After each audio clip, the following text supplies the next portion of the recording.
Mula sa aklat ni Propeta Isaías. Sa araw na iyon, sa lahi ni Jese ay lilitaw ang isang hari tulad ng supling mula sa isang tuod. Mananahan sa kanya ang espiritu ng Panginoon. Bibigyan siya ng katalinuhan at pagkaunawa, ng kaalaman at kapangyarihan, ng karunungan at takot sa Panginoon. Kagalakan niya ang tumalima sa Panginoon. Hindi siya hahatol ayon sa nakikita o batay sa narinig sa iba. Bibigyan niya ng katarungan ang mga dukha, ipagtatanggol ang karapatan ng mga kawawa. Ang salita niya'y parang tungkod na ipapalo sa malulupit. Ang hatol niya'y kamatayan sa masasama, katarungan at katapatan ang paiiralin niya sa kanyang pamamahala. Maninirahan ang asong gubat sa piling ng kordero, matutulog ang leopardo sa tabi ng batang kambing, magsasama ang guya at ang batang leon, at ang mag-aalaga sa kanila'y batang paslit. Ang baka at ang oso'y magkasamang manginginain, ang mga anak nila'y magkakatabing matutulog. Kakain ng damo ang leon na animoy toro, maglalaro ang batang pasusuhin sa tabi ng lungga ng ahas. Hindi maaano ang bata kahit laruin ang ulupong. Walang mananakit o mamiminsala sa nasasaklaw ng banal na bundok. Sapagkat kung paanong puno ng tubig ang karagatan, laganap sa buong lupain ang pagkilala sa Panginoon. Sa araw na iyon isisilang ang hari mula sa lahi ni Jese, ang magiging palatandaan para sa mga bansa.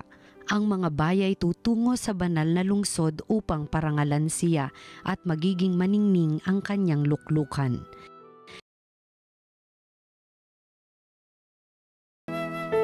Mabubuhay siyang marangal at sasagana kailanman.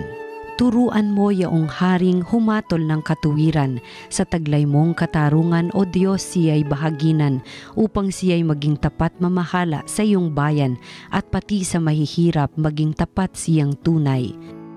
Mabubuhay siyang marangal at sasagana kailanman.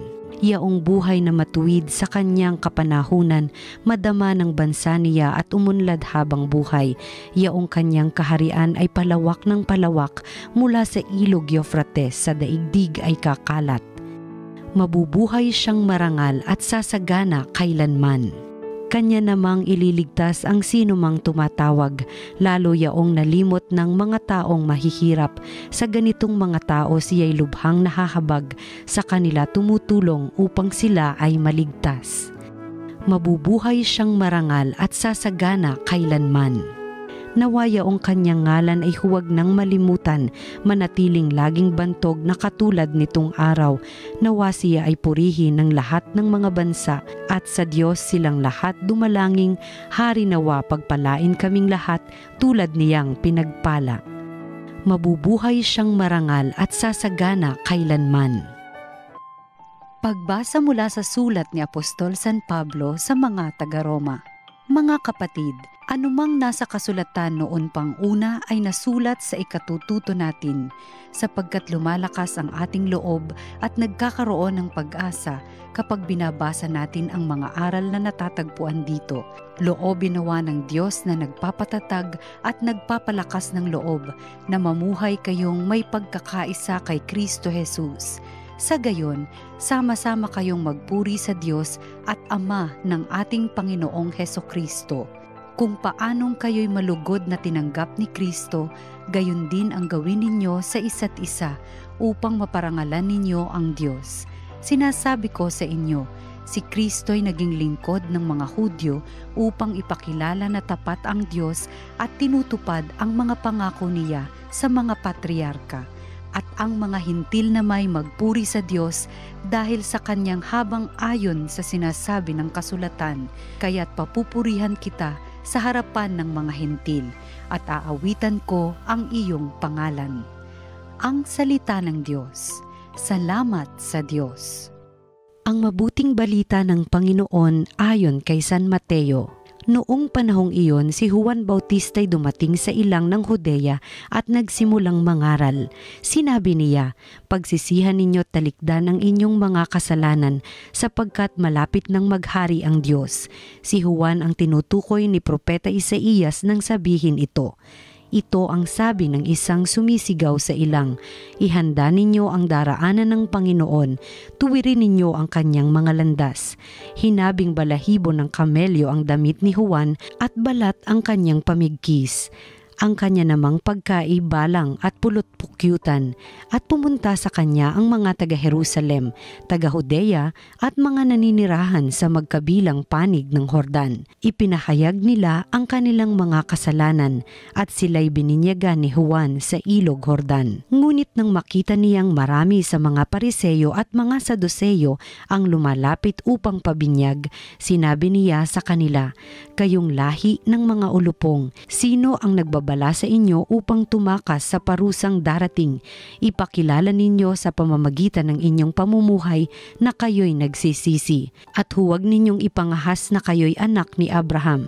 Sinasabi ko sa inyo, ang Diyos ay makalilikha ng mga tunay na anak ni Abraham mula sa mga batong ito. Ngayon pa'y nakaamba na ang palakol sa ugat ng punong kahoy. Ang bawat punong kahoy na hindi mabuti ang bunga ay puputulin at ihahagis sa apoy. Binibinyagan ko kayo sa tubig bilang tanda ng pagsisisi ninyo at pagtalikod sa inyong mga kasalanan. Ngunit ang dumarating na kasunod ko ang magbibinyag sa inyo sa Espiritu Santo at sa apoy. Siya'y makapangyarihan kaysa akin, hindi ako karapat-dapat kahit tagadala ng kanyang panyapak. Hawak niya ang kanyang kalaykay upang alisin ang dayami. Titipunin niya sa kamalig ang trigo, ngunit ang ipay susunugin sa apoy na di mamamatay kailanman." Ang mabuting balita ng Panginoon. Pinupuri ka namin, Panginoong Hesukristo. Sa pagdating ni Hesukristo, tinanggap niya tayong lahat. Si Jesus ay dumating para sa lahat. Dumating siya para sa mga Hudyo upang ipakita sa kanila na siya ay tapat. Tapat siya sa mga pangako niya mula pa sa mga panahon ng patriarka, kina Abraham, Isaac at Jacob, at magpapadala siya ng manliligtas. Tapat siya sa mga propeta na mula pa noon ay nagsasalita na tungkol kay Kristong darating. Dumating din siya para sa mga Hintil, para sa mga Hudyo, upang ipakita naman sa kanila ang kanyang habag, kahit na sumamba sila sa mga maraming Diyos-Diyosan, na habag ang Diyos sa kanila, kaya binigay din ang manliligtas para sa kanila. Ito po yung sinulat ni San Pablo sa ating ikalawang pagbasa. Dumating nga si Jesus para sa lahat, pero matatanggap lamang siya ng lahat ng nagsisisi. Pagsisisi ang susi. Kaya nung dumating si Juan Bautista, ang ipinadala upang ihanda ang daraanan ng Panginoon, ang kanyang panawagan ay pagsisisi.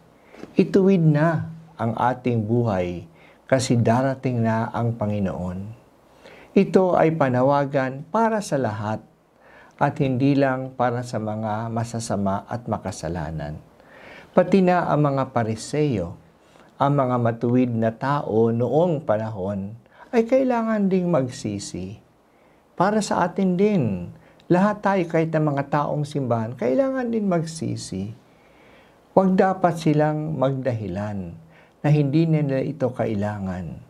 Kasi ang mga Hudyo naman sila ay mga anak ni Abraham at sila ay tumutupad naman sa mga batas na binigay sa mga propeta. May puwang para sa lahat na magbago tayo, na magsisisi tayo. Wala sa ating unperfect. Ang pagsisisi na hinihingi ni Juan Bautista ay para din sa atin ngayon. At hindi lang ang pagtalikod sa kasamaan at hindi lang ang pagsunod sa kautusan. Kasama ng pagsisising ito ay mamunga tayo ng kabutihan. Naghahangad ang Diyos ng bunga. Nakaamba na ang palakol sa ugat ng punong kahoy. Puputulin na agad ang mga punong kahoy na hindi namumunga ng mabuti. Sa ating unang pagbasa, sinabi ni Propeta Isaías na ang salita na ipadadala ng Diyos ay parang isang tungkod na ipapalo sa malulupit.